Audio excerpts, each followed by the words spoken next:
Et pour évoquer les derniers développements à Gaza, nous accueillons en direct depuis l'enclave palestinienne Ziad Meddour, professeur à l'université de Gaza. Monsieur, bonsoir. Bonsoir. Alors dites-nous comment vous avez justement vécu cette nuit de bombardement et doit-on s'attendre à une nouvelle nuit de terreur justement dans l'enclave de Gaza? D'abord, merci pour l'invitation. Donc, la bande de Gaza, 2 500 000 Palestiniens de Gaza, ils ont vécu une nuit terrible.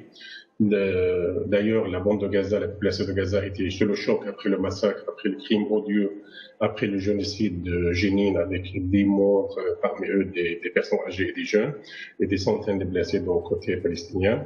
Et donc, la bande de Gaza, donc, s'est réveillée ce matin entre 3h et 3h30 du matin. Il y a eu 15 raids israéliens sur la bande de Gaza. Et il y a beaucoup de dégâts matériels. Heureusement qu'il n'y a pas de dégâts dans le côté palestinien, mais il y a beaucoup de voitures, beaucoup de maisons, et surtout il y a la coupure d'électricité sur 75% de la bande de Gaza. Donc on peut dire que la bande de Gaza, de nouveau, elle est en train de vivre la terreur de l'occupation sioniste et des mesures atroces de ce nouveau gouvernement d'extrême droite.